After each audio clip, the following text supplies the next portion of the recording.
በእንግሊዝ ሀገር የሚገኘው የቪክቶሪያና አልበርት ሙዚየም ውስጥ ታላቅ የስርቆት ኤግዚቢሽን በማስተናገድ ላይ ነው። ለእይታ ከቀረቡት ጥንታዊ ቅርሶች ባሻገር ጎላ ብሎ የሚታይ አንድ እውነታ አለ። 150 ዓመታትን ተሻግሮ የመጣ የሌብነት ታሪክ። ሰርቆ ያመጡትን ልክ የሰሩትና ያበጁት ይመስል ይውልኝ የሚል አላፍር ባይነት።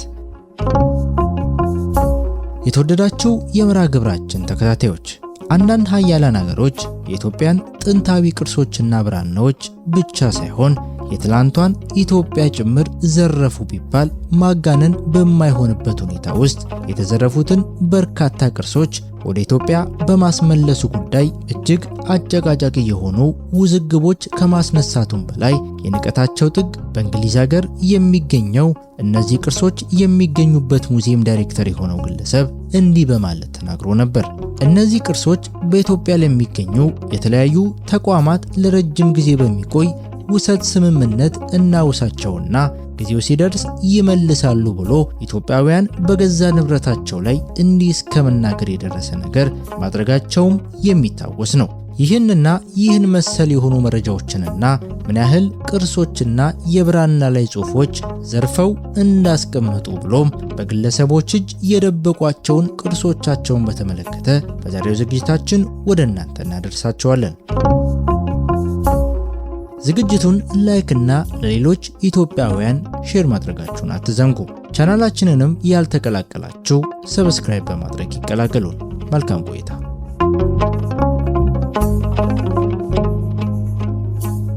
ኢትዮጵያ ጥንታዊ ስልጣኔ ካላቸው ሀገሮች በቀዳሚነት ከሚሰለፉት ውስጥ አንዷ ናት። ታሪክ በጽሑፍ ይሰነዳል።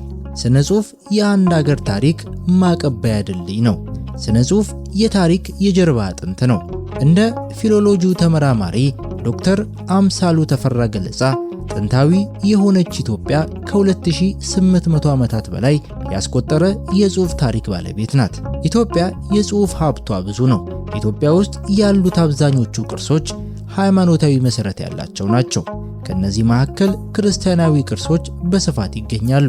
ክርስቲያናዊ ቅርሶች ስንል ቀዳሚውን ድርሻ የሚወስዱት ብራናዎች ናቸው። በኢትዮጵያ ውስጥ በብዙ ሺህ የሚቆጠሩ ጥንታዊ የብራና ላይ ጽሑፎች አሉ። የብራና ጽሑፎች በግዕዝ ቋንቋ የተጻፉ ሲሆኑ የአብዛኞቹ መገኛ ደግሞ በሰሜን ኢትዮጵያ የሚገኙ ገዳማትና አድባራት ናቸው። ብራና ስንል በሀገራችን መጽሐፍ ከሚለው ጋር በተለዋዋጭነት የሚያገለግል ነው። በ19ኛው መቶ ክፍለ ዘመን ማተሚያ ወደ ሀገራችን እስኪገባ ድረስ ዋና የጽሑፍ መንገድ አሁንም በዘመነ ዲጂታል በኢትዮጵያ ኦርቶዶክስ ተዋሕዶ ቤተክርስቲያን ተመራጭ የመጽሐፍ መቅጃ መንገድ ብራና ነው። በሀገራችን የብራና ጽሑፎች በጥቅም ላይ ከዋሉ 1500 ዓመታት በላይ ያስቆጠሩ ሲሆን ዛሬም ድረስ አገልግሎት በመስጠት ላይ ይገኛሉ። የብራና ጽሑፎችንም በሶስት እንመድባቸዋለን። የመጀመሪያው የብራና አይነት የተጠረዘ መጽሐፍ ሲሆን በእንግሊዘኛው ኮዴክስ ይባላል። ሁለተኛው የብራና አይነት ክታብ የሚባለው ሲሆን ይሄ ብራና አነስተኛ መጠን ያለው በኪስ የሚያዝ በአንገት የሚንጠለጠል ወይም በጥቅል የሚያዝ ነው። በእንግሊዘኛው ስክሮል ይባላል። ሶስተኛው የብራና አይነት ስንሱል ይባላል። እንደ አኮርዲዮን የሚተጣጠፍና የሚዘረጋጋ ነው። እነዚህ እርሜ ጠገብ ብራናዎች እንዴትና በምን ብልሃት ለብዙ ዓመታት ቆዩ ብሎ የሚጠይቅ አይጠፋም። ሁለት መልሶች አሉት። የመጀመሪያው እጅግ ጥንቃቄ በተሞላበት ሁኔታ ጠብቆ ምቹ ቦታ በጥሩ አያያዝ ማስቀመጥ ሲሆን፣ ሁለተኛው ደግሞ የኢትዮጵያ ተፈጥሯዊ አየር ንብረት ለሰው ቢሉት ለእንስሳም የተመቸ ከመሆኑም አልፎ ለብራናውና እላዩ ላይ ለሰፈሩት ፊደላት ሳይሞቅ ሳይበርዳቸው በምቾት ለረጅም ጊዜ የታሪክ አደራን ተሸክመው እንዲኖሩ አስቻይ በመሆኑ ጭምር ነው። የኢትዮጵያ ብርቅዬ የሆኑት ብራናዎች በእንክብካቤ ተይዘው ለዘመናት ቢቆዩም ሰው ሰራሽ በሆነ በታሪክ ውስጥ መጠነ ሰፊ የመውደም አደጋ አጋጥሟቸዋል። ዕለቱ ሚያዝያ 6 1860 ነው። የእንግሊዙ ጀነራል ናፒሎዬ ከመቅደላ ሲደርስ ያልበገር ብሎት የነበረው ሹሩቤው ንጉሥ እጄን ለፈረንጅ ከምሰጥ ብሎ የገዛ ሽጉጡን ጠጥቶ መሞቱን አየ። ናፒር ስራውን ቀጠለ። ኢትዮጵያ ሲመጣ ሌላ አንድ ትልቅ ዓላማ ነበረው። ይኸውም ሰራዊቱ ገና ድሮ ለጦርነት ሲዘጋጅ ከጦሩ ጋር አንድ የብራና መጽሐፍ ታዋቂና አርኪኦሎጂ ባለሙያ የሆነ ሚስተር ሆልምስ የተባለ ሰው አብሮት መጥቷል። ይህ ሰው መቅደላ ላይ እንደወጣ ወዲያው ነበር ስራው ማከናወን የጀመረው። አፄ ቴዎድሮስ መቅደላ ላይ ሊያሰሩት ለነበረው ሙዚየምና ቤተ መጻሕፍት ብለው ከየአድባራቱ ከሰበሰቧቸው ቅርሶችና ብራናዎች መሃል ሆልምስ 349 የተለያዩ ብራናዎችና የተለያዩ ቅርሶችን ከመቅደላ ዘረፈ። የተረፉትን ቅርሶች ወታደሮቹ ሳይቀሩ ተከፋፈሉት። የአፄ ቴዎድሮስንና የባለቤታቸውን የወርቅ ዘውድ፣ በወርቅ የተለበጡ ጋሻና ጦሮች፣ መስቀሎች፣ ጽናጽሎችና ይባስ ብሎ የንጉሱን ልጅ ልዑል ዓለማየሁን ሳይቀሩ ወሰዱ። እንግሊዞች የኢትዮጵያን አያሌ ቅርሶች ሰርቀዋል ከሚባል ጥንታዊ ኢትዮጵያን እስከነ ትላንት መልኳና ጥበቧ እስከነ ታሪኳና እምነቷ ዘርፈዋታል ቢባል ማጋነን አይሆንም። በአጠቃላይ በሀገረ እንግሊዝ የሚገኙት የታወቁት ብራናዎች ብዛት 929 እንደሆነ ዶክተር አምሳሉ ተፈራ በጽሑፋቸው አስፍረዋል።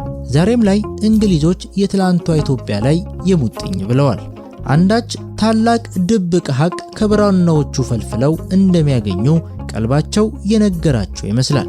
ለዚህም ነው 150 ዓመታትን ተሻግረው ዛሬ በስልጣኔ ይሉምታ ዘመን ዛሬ ሀገራት ከሀገራት ፍጹም በመከባበርና በመተሳሰብ ወዳጅነታቸውን አስምረው በገዛ ማንነታቸው በሉዓላዊነታቸው በሀገራዊ እሴቶቻቸው ኮርተው ጥፋተኞችም ከትላንት ጥፋታቸው ተጸጽተው ሕሊና እየቆነጠጠቻቸው ትላንት የበደሉትን ለመካስ ጠብር ግፍ በሚሉበት ዘመን እንግሊዞዬ የሌባ አይነ ደረቅ ሆና በሙዚየምና በቤተ መጻሕፍቷ ሳይቀር የሰረቀቻቸውን የትላንቷን ኢትዮጵያ መገለጫ ውድ ቅርሶችና ብራናዎች የኔ በሚመስል አኳኋን የሙጥኝ ብላ ይዛቸው ትገኛለች።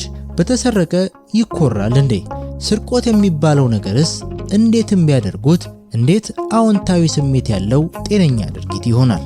ለዘመናት ያህል ያጠኗቸው አባስተው ቅጂዎቻቸውን ያከማቿቸው የተመራመሯቸው አላንስ ብሎ ዛሬ ላይ ድህነትና ኋላ ቀርነት ለሚዘውራት ኢትዮጵያ አዝነው ድርጊታቸውን ኮንኖ ንብረቶቿን ለመመለስ ልባቸው አደንድነዋል።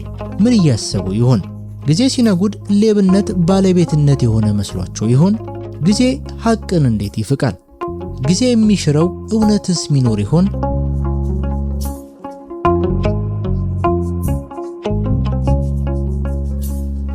ሌላዋ የሌባ አይነ ደረቅ ጣሊያን ናት። ጣሊያን ከ1928 እስከ 1935 ዓ.ም ድረስ ባደረገችው የ5 ዓመት ወረራ ከራዚያኒ ላይ በተቃጣው ጥቃት ሳቢያ የገደለቻቸው 30,000 የሚሆኑ የደብረ ሊባኖስ የእምነት አባቶች በተጨማሪ ከገዳማትና አብያተ ክርስቲያናት አያሌ ንብረቶችንና የብራና መጻሕፍቶችን ዘርፋ ቫቲካን አስቀምጣቸዋለች። ከቫቲካን ውጪ በጣሊያን የተለያዩ ከተሞች የሚገኙትን አያሌ የግዕዝ ብራናዎች ጨምሮ በጥቅሉ በጣሊያን ከ1292 በላይ የብራና መጻሕፍቶች ይገኛሉ። ሰርቀው ሀገራቸው ላይ ተክለውት የነበረውን የአክሱምን ሐውልትን መልሰው በላይብረሪዎቻቸው ውስጥ ሰርቀው ያከማቿቸውን ከ1300 በላይ የሚሆኑ የብራና ጽሑፎች ለኢትዮጵያውያን ለመመለስ ልባቸውን ሲያደነድኑ እነዚህ የብራና ጽሑፎች ምን ቢይዙ ነው? የሰረቃቸውስ ለባለቤታቸው መልሶ የእጅ አመል አለበት የሚል ብሂል የሚታማበትን መጥፎ ስንፍቆ አዲስ ታሪክን ከመስራት ይልቅ አበጀው ሌባ ልባል እንጂ አላደርገው ማለትን ያስመረጠው ምን ታሪክ፣ ምን ጥበብ፣ ምን እምነት፣ ምን ሚስጥር ቢይዙ ነው ያሰኛል። በተለያዩ አጥኚዎች የተለያዩ ቁጥር ቢሰጠውም እንደ ዶክተር አምሳሉ ተፈራ ገለጻና ስሌት መሰረት ከኢትዮጵያ ውጪ የሚገኙ የብራና መጻሕፍትና ጥቅሎች አጠቃላይ ብዛት ከ6928 በላይ ሲሆኑ ይህ አሃዝ በይፋ የታወቁትንና የተመዘገቡትን እንዲሁም በአብያተ መጻሕፍትና ልዩ ልዩ ተቋማት የሚገኙትን እንጂ በግለሰብ እጅ የሚገኙትን እንዲሁም በይፋ ያልታወቁትን አያካትትም። ለአንዳንዶች የታሪክ ውድነት አይታያቸው፣ መጥፎ ታሪክን ብቻ እያሰቡ ታሪክ ኪሳራ ነው ይላሉ። ብራና ከፍየል ቆዳነት ያለፈ ዋጋው አይታያቸውም። እንግሊዝና ጀርመን ውስጥ ባሉ ሙዚየሞች በመስታወት የታጠሩት ንብረቶቻቸው እንደሆነና በእጃቸው እንዳሻቸው እንዲያገላብጧቸው እንዲመራመሩባቸው ጥንታዊ እናት አባቶቻቸው ያስተላለፉላቸው ውርሶች ትውልድ ትላንት ላይ ለሚኖረው ጥያቄ ቀድመው መልሶችን ያስቀምጡባቸው የጥበብ መፍትሄዎች እንደሆኑ ያጤኑት አይመስሉም። እሰይ አበጁ እንኳን ዘረፉት የሚል ጥቂት የዛሬ ዘመን ኢትዮጵያዊም አልጠፋም። ሐሞቱ የፈሰሰ ዋጋውን ያረከሰ ነጮች ሁሉን ነገር ሲይዙ ለነሱ የሚገባቸው መሆኑን ያመነ የሚገባውን ሳይቀር አሳልፎ የሰጠ ሰለጠንኩ ባይም አይጠፋም። እንደ አውሮፓውያኑ አቆጣጠር በ2018 የኢትዮጵያ መንግስት ከ150 ዓመታት በፊት የተወሰዱብንን ጥንታዊ ቅርሶች ይመለሱልን ሲል ተደጋጋሚ ጥሪ ለእንግሊዝ ማቅረቡ የሚታወስ ነው። ለምንድነው እነዚህ ቅርሶች እስከ ዛሬ ድረስ እንግሊዝ ውስጥ የተቀመጡት የሚለው ጥያቄና የእንግሊዝ ምላሽ ብዙዎችን አከራክሮ ያለፈ ክስተት ነበር። በተለያዩ የታሪክ አጋጣሚዎች ለአፄ ዮሐንስ እንዲሁም ለአፄ ኃይለሥላሴ ከተመለሱት በጣት የሚቆጠሩ በስተቀር እንግሊዞች የመቅደላን ቅርሶች ለመመለስ አልዳዳቸውም። ለእንግሊዞቹ ቅርሶቹን መመለስ የናፔሪን ድል መቀልበስና ተሸናፊ መሆን እየመሰላቸው ይሆን?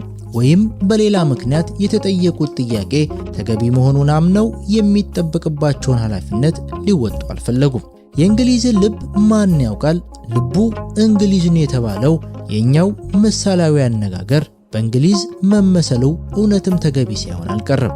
የኋላ ኋላ በእንግሊዝ የሚገኙ አብዛኞቹ የመቅደላ ቅርሶች የቪክቶሪያና አልበርት ሙዚየም ዳይሬክተር መፍትሄ ያሉትን ሐሳብ ተነፈሱ።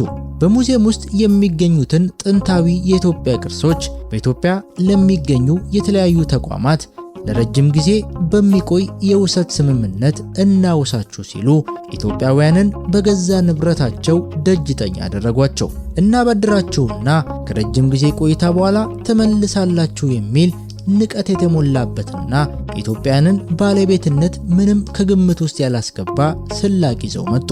መዓዛ መንግስት የተባለች አንዲት የአሜሪካ ነዋሪ ከአልጀዚራ ጋር ባደረገችው ቆይታ የእንግሊዞቹን የማዋስ ሐሳብ በተመለከተ ይሄ በኢትዮጵያ ሕዝብና መንግስት ላይ የተሰነዘረ ጥፊ ነው ስትል ሁኔታውን ገልጸዋለች። እርግጥ እናበድራችሁ የሚለው የእንግሊዞቹ ምጸት አያሌ ኢትዮጵያውያንንና የውጭ ሀገር የሙዚየም ዳይሬክተሮችን፣ ጋዜጠኞችንና የእንግሊዝ ነዋሪዎችን ሳይቀር ያሳተፈ የሐሳብ ልውውጥና ክርክር እንዲደረግም እድልን የፈጠረ ነበር። በርካታ የውጭ ሀገር ዜጎች ሳይቀሩ እንግሊዝ የኢትዮጵያን ቅርሶች የመመለስና ያለመመለስ ሁኔታ ሲጀመር ለድርድር የሚቀርብ ጉዳይ አይደለም፣ እንግሊዝ ግጥም አድርጋ መመለስ አለባት ሲሉ ተደመጡ። አንዳንዶች ኢትዮጵያ ቅርሶቹን መልሳ ለሌሎች የጥበብ አፍቃሪዎች እንደማትሸጥ ማረጋገጫ የምትሰጥ ከሆነና በጥንቃቄ የምታስጠብቅ ከሆነ ብቻ ይመለስላት፣ አለበለዚያ ለቅርሶቹ ደህንነት እንግሊዝ ከኢትዮጵያ የተሻለች ቦታና ሀገር ናት ሲሉ ኢትዮጵያ በገዛ ንብረቷ አናናውቋት። በዘርፉ ዕውቀት ያካበቱ ምሁራን ነገሩን ብጥርጥር አድርገው አስቀመጡት። ለቅርሶቹ በቂ የሆነና ተገቢ ጥበቃ ይደረግላቸው ኢትዮጵያ ይህን የማድረግ አቅም አላት የሚለው ሁለተኛ ጥያቄ እንጂ ፊት ለፊት ሊነሳ የሚገባው ጉዳይ አይደለም። ይልቁንም ዋናው ነጥብ የቅርሶቹ ሞራላዊ ባለቤት ለሆነችው ኢትዮጵያ ንብረቷ በአፋጣኝ ይመለስ የሚለው ነው ሲሉ ጉዳዩን አሰመሩበት። በሌላኛው ወገን እንግሊዝ ቅርሶቹን የመመለሷ ጉዳይ እንዲህ በቀላሉ ቅርሶቹ የተቀመጡበት ሙዚየም ብቻውን የሚወስነው ጉዳይ ሳይሆን የእንግሊዝ ፓርላማ አባላት በጉዳዩ መክረውበት ትክክል ቅርሶቹን ለመመለስ አሁን ትክክለኛ ጊዜ ነው ሲባልና ሲወሰን ካልሆነ በስተቀር የማይታሰብ መሆኑ የእንግሊዝ የውስጥ ጉዳይ የሚያውቁ ሰዎች አሳውቀው ነበር። የሆነው ሆኖ ለነዚህ ሁሉ ቅርሶች መዘረፍ ዋነኛው ተጠያቂ እንግሊዝ ሆና ሳለ ዛሬ ላይም ስለዘረፈቻቸው ቅርሶች ሽንጧን ገትራ በአደባባይ ስትከራከር አለማፈሯ ብዙዎችን ያስገረመ ጉዳይ ነበር። ቅርሶቹ የኢትዮጵያ ከመሆን ያለፈ ከያዙት እሴት አንጻርና በዓለም ዙሪያ ባሉት ሰዎች ዘንድ ዋጋ የተሰጣቸው እንደመሆናቸው መጠን እነዚህን ቅርሶች የመጠበቅና የማቆየቱ ኃላፊነት ለእንግሊዝ ብቻ ሆነ ለኢትዮጵያ ብቻ የሚተው ኃላፊነት አይደለም።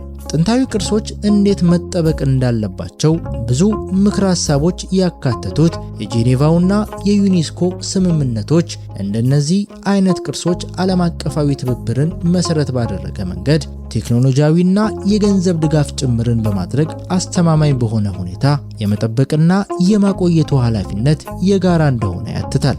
በቂ የሆነ የቅርስ ጥበቃ አቅምና ቴክኖሎጂ የለሽም በመባል የምትከሰሰው የሰው ዘር መገኛዋ ኢትዮጵያ በምድሯ የተገኙትን የሰው ዘር ፍጥረታት ቅሪተ አካሎችን ጠብቃ እያኖረች ሳለ ዛሬም የዘረኝነትና የቀኝ ገዥነትን ትርክት እያራመዱ ቅርሶቿን ለመመለስ ዳርዳር ይላሉ። ዞሮ ዞሮ የቅርሶቹ ባለቤትና ባለመብት ለሆነችው ኢትዮጵያ የመመለስ ኃላፊነታቸው ጉዳይ ጊዜ ይውሰድ እንጂ የማይቀር ይመስላል።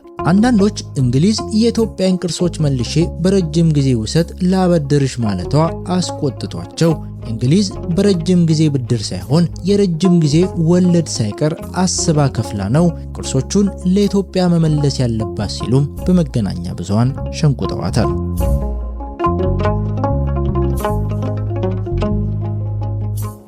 ለዛሬ ያዘጋጅንላችሁን ዝግጅት እዚህ ላይ አበቃን። ይህን መርሃ ግብር ላይክና ለሌሎች ኢትዮጵያውያን ሼር ማድረጋችሁን አትርሱ። ቻናላችንንም ያልተቀላቀላችሁ ሰብስክራይብ በማድረግ ይቀላቀሉ። በቀጣይ በሌሎች መርሃ ግብሮች እንጠብቃችኋለን። ቸር ጊዜ፣ ሰላም ያገናኘን።